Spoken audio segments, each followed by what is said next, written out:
you click on the drop-down arrow, it contains the file-related commands. When I say file-related commands, lahat, it involves the whole file.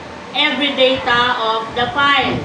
Hindi lang isang object, dalawang object inside the file, but the whole file. So it contains all those commands. So ano-ano yung mga command na yun? New, open, and many more. Ano yun? Galit. Okay. So let's discuss yung laman niya. But in application menu, nandito ang isa sa pinakamahalagang matutunan nyo. Saving the file and setting up your file. So saving your file means you are submitting outputs for this subject. Walang output, walang grade. Kahit nakikita ko kayo dyan, wala akong pakialam. Kung wala kayong output, wala kayong grade. Nagkakain nyo na yan. Sino sa inyo ang hindi nag-submit na activity 1? Expect nyo na. Lahat ng hindi nag-submit ng activity 1, the highest grade na pwede nyo makamit is 80 plus na lang. Hindi na kayo makaka-90. So, mag-submit pa kayo. Hanggat mabait pa ako, di pa nauubos ang aking kabaitan for the school year.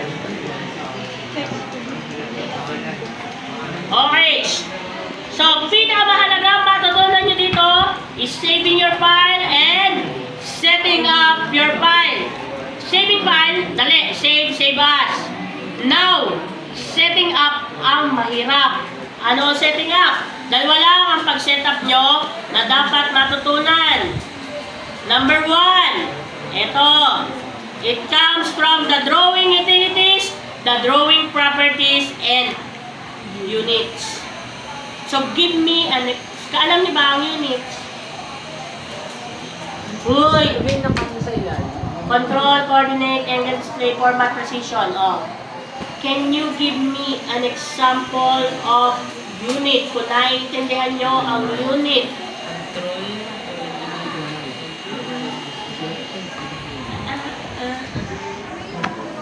Ano sabi sa inyo ni Ma'am Jonah? Ano mga units na ginamit nyo?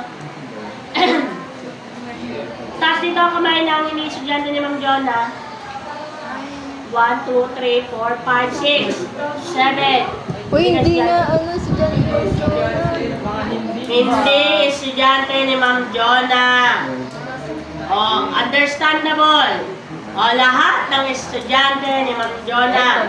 Give me an example of a unit na ginagamit nyo or ginamit nyo noong estudyante niya kayo.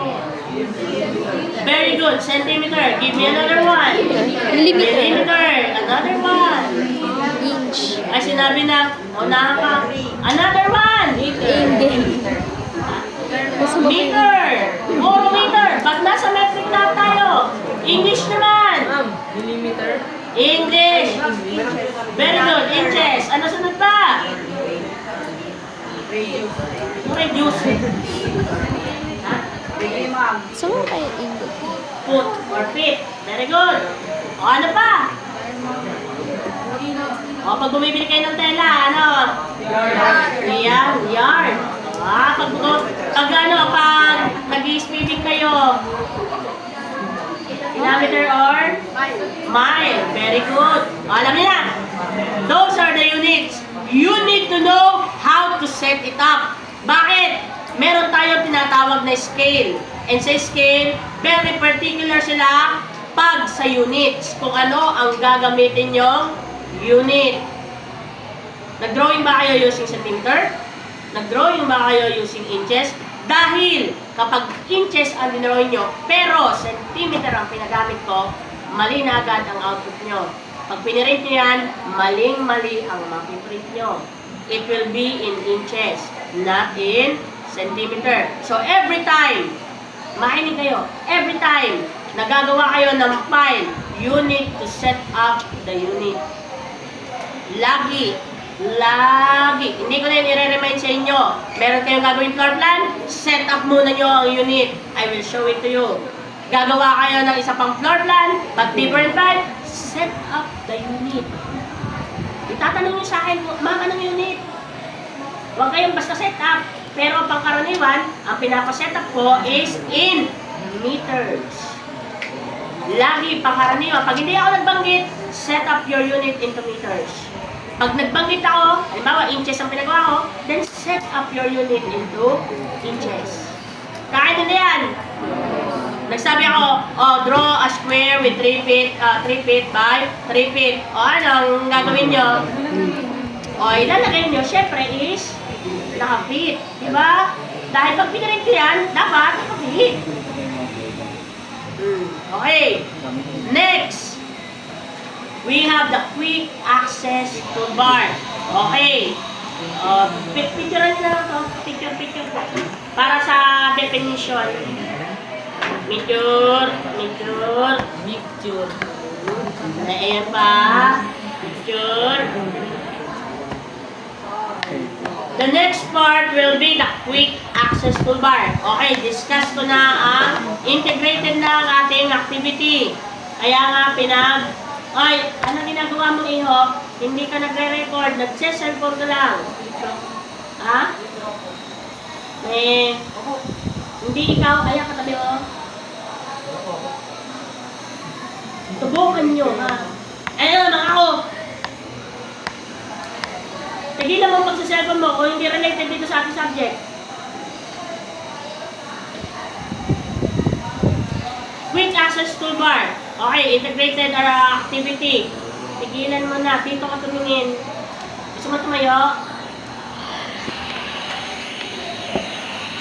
Dito kayo tumingin.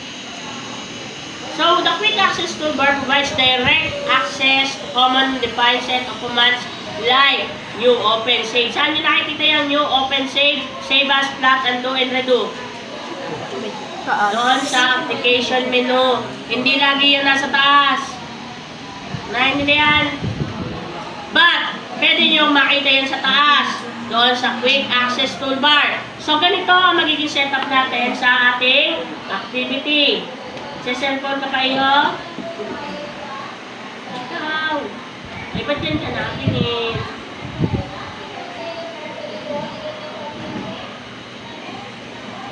O, tingin dito. Here is your quick access toolbar. As you can see, it is very different from what is being shown doon sa ating presentation. So, sa presentation, meron tayong new, open, save, save as, and many more. But, in this part, ibang-iba, di ba? It just means that pwede nyo i-personalize ang part ng quick access toolbar. If you want to have the quick access sa halimbawa, itong save, then you can put it there. Eh paano kung ayaw nyo sa quick access si save? Paano ang gagawin? Tingnan dito sa drop-down menu. So ito ang magiging activity nyo. Magiging blanco ang buong AutoCAD working environment. Wala kayong makikita dyan maliban sa mga parteng hindi pwedeng matanggal, like application menu. The rest, tatanggalin ko yan. Ano ang gagawin nyo? Ibabalik. Naintindihan nyo? O for example, tatanggalin ko yung mga I will remove the plot, redo, open. O ano nakikita nyo sa akin ginagawa? Render, save, save as, undo. O nababawasan, di ba? Now, I will give you an image wherein ibabalik nyo. Parang gagawa kayo ng kamukha ng ipapakita kong AutoCAD working environment. So, doon halimbawa sa pinapakita kong sample lang naman to the working environment, dapat kita ang undo at redo. So, all you need to do is check on redo and undo. And it will show up on your quick access toolbar. Paano? Ayun nga sa drop-down menu. All you need to do is uncheck or check yung mga parts or icon na gusto ko makita. Ha? Pipiliin nyo lang. Dali lang, di ba? Opo. Ayan. Ay, sumupo kayo dyan, no? Ayun, gano'n mo pala. Ayan, pwede i-check open. Di ba? Render. Ito ang render. Yung mukha ng takore. Diba? Madali lang ba gagawin? Naintindihan niyo ba? Dali lang, di ba? Sana magawa niyo. O, hindi ito na nawawala. Ito yung mga parts na hindi nawawala. Yung drop-down menu for the quick access toolbar. Naintindihan ang quick access toolbar. Opo. It depends on you kung ano ang gusto nyo makita kay quick access toolbar. Hindi definite kung ano ang laman niyan. Depende sa user kung ano ang laman niyan. So ako, gusto ko nandito yan, save at yung render. Because the render, lagi ko yung ginagamit every time na nagmagawa ko ng 3D models. Now, next part, the workspace switching. Provides a choice of workspace to make current. Tatlo lang ang workspace na ipoprovide nyo. Drafting and annotation, that is for 2D, 3D modeling, and 3D basics. Tatlo lang. Paano nyo malalaman kung ano ang ipalalagay ko? Nakikita nyo itong icon na to? Anong icon yan? Setting. That is the gear icon. Dahil ang ating workspace switching icon ay hindi laging nandito sa part na to. O hanapin nyo kung nasaan yung ating setting icon. Sa baba, nasaan? Ayun, sa may Ito. Ayan. Pag nakita nyo yan, it is the work. Ililipat ko yan, hanapin nyo. Then, syempre, pagpatalasan ng mata. Then, makinig. Shh, boys, at the middle actually, and at the back, makinig. Click nyo yung drop-down menu beside it. You will be provided with 3 basic icons, set of icons. Drafting and annotation, ito ang makikita nyo. Nakita nyo yan, line, polyline. Ito ang makikita nyo sa panel nyo. Pag 3D basics, ito ang makikita nyo sa panel nyo. Now, for 3D modeling, ayan naman ang makikita nyo sa icon nyo. Magkaiba, di ba? So, kung ano ang nakalagay doon sa papakita kong image, yon ang workspace na ipoprovide nyo. Kaya na yan. Hindi laging drafting and annotation na nakalagay dyan. Sometimes, nagpapa 3D modeling ako. Sometimes, nagpapa 3D basics ako. Ayun, gumising. Thank you, Lord. Matuluyan ka. The fourth part, the title bar, it contains the program name. So, what is the program? AutoCAD. Then, its version. So, dito sa ating example, AutoCAD 2016. Ano ang version natin? AutoCAD 2021. Diba? And it also contains yung ating current title or file name. So, the default, take note of this. Take note. Ayan na naman kayo. Pag hindi ko yan nakita sa mga notebook nyo, alam nyo na. Ang baba ng grade nyo. When I say take note, I'm expecting to see it on your notebooks. Take note of this. And pag sinabi ng take note, it just means na lalabas yon sa inyong exam. Kaya nga, pinapa-take note ko. Hanggang oras tayo? Sige na lang. Okay. The default file name for your AutoCAD is drawing1.dwg. Lagi yan, kahit sa version. Drawing1.dwg. Ma'am, paano kung meron pang ibang drawing? Then drawing 2, drawing 3, alam niyo na. And so on, and so forth. But the default, once you open your AutoCAD, the default file name will be, and always will be, drawing1.dwg. Ayan, o. Default, ha? Default. Ngayon, saan makikita ang tinatawag nating title bar? Ito siya, o. O, halimbawa, drawing 2. Ayun. So, paano natin yan mapapalitan? So, since it contains the file name, it means that you have to save it according to the file name na ipoprovide ko or ibibigay ko. For example, gusto ko nakalagay dyan ay Autodesk AutoCAD 2021 2-piece chicken. .dwg. Paano niyo yung gagawin? Drawing to .dwg yan. Control S. Take note of that. Control S. Control S, palitan ang file name. Ayun, yung file name. Ano lalagay natin dyan? 2-piece Chicken. chicken. Gutom na. 2-piece chicken. Save. O, ano nangyari doon? 2-piece chicken .dwg. Ganyan lang magpalit ng title sa title bar. Kapag nakita nyo ang shown na image is may nakalagay na definite file name, palitan nyo base sa nakikita nyo.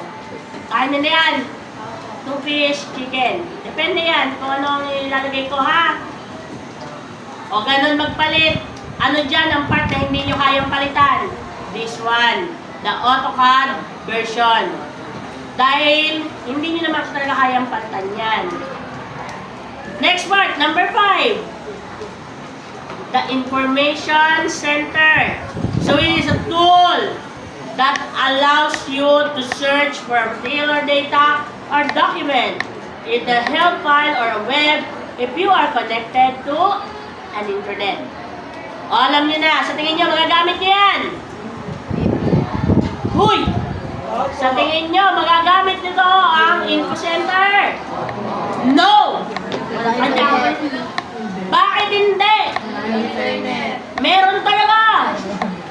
Lagi nyo tatandaan. Kabilang ako sa Straw Hat Pirate. Pirata ang ating AutoCAD.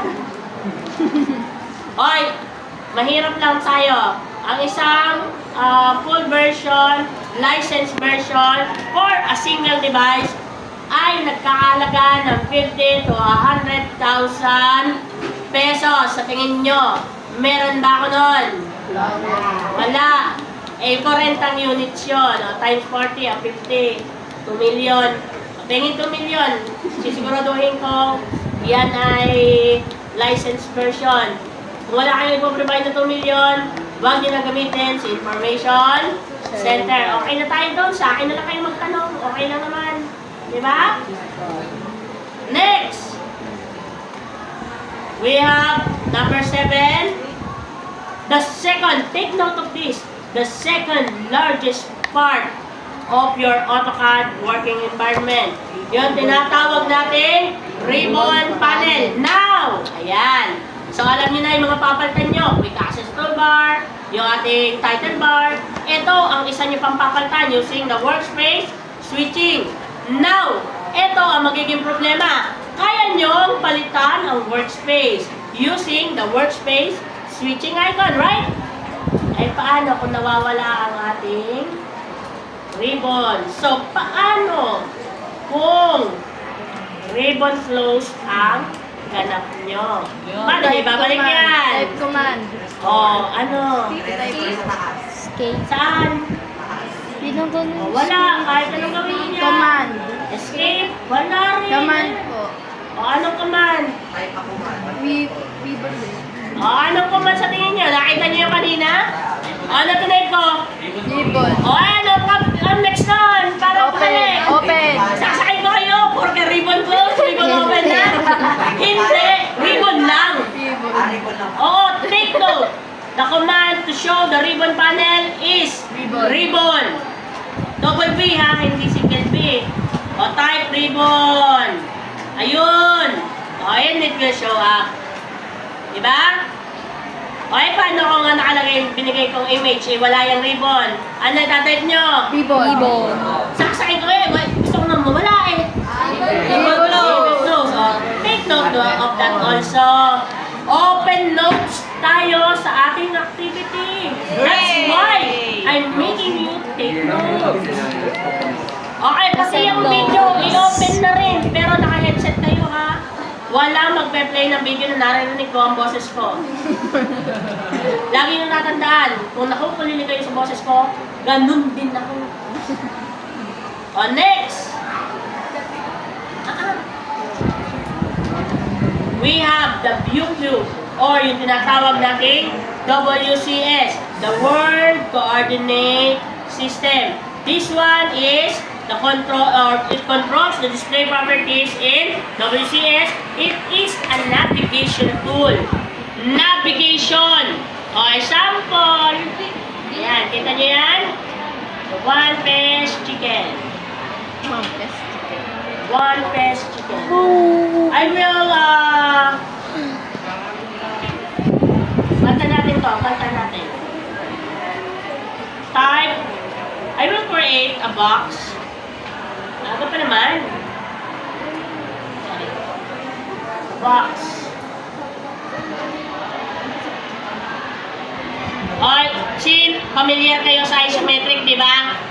So, how many isometric ang kaya nyo gawin? We have the southwest, northwest, southeast, northeast, and many more. Okay, kay ViewCube, take note of this. ViewCube can provide you with infinite, walang katapusang point of view. Kahit saan, baba, taas, gilid, right, left, bottom, you can do that on the ViewCube. But, this one is an isometric view. It means tatlong side ang makikita nyo. Either top, left, front, or kung anumang side ang ipapakita. Tatlo lang lagi. So, let's create a 3D na siya. 3D. Yan. So, kung makikita nyo ang view cube nyo, from the top, naging top, left, front. Diba? It means that it will show the top, left, and front side of your object. Kung nakalagay dyan ay top, it means you are looking at the top view of your object. Paano kung ang nakalagay ay front? Then, this one is the front side of your object. Paano kung left side? And this one is the left side of naiintindihan? Now, bakit natin sinasabing o tinatawag siyang World Coordinate System?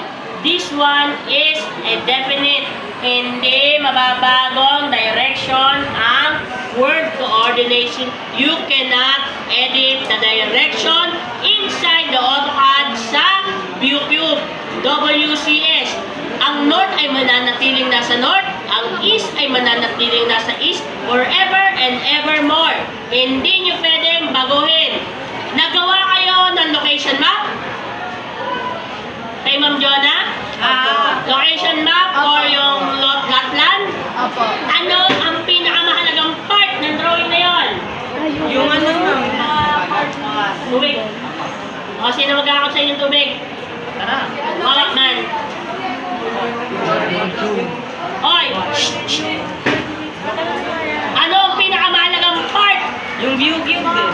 Ano ang view cube dyan? Ang tawag niyan? Compass. Ba't compass ang tawag nyo? Orientation talaga! The orientation or the north, di ba? So, ganun din yan. Yan yung nagsisilbing orientation sa inyo. Dahil isa sa pinakaunang yung drawing is Lapland, Lote,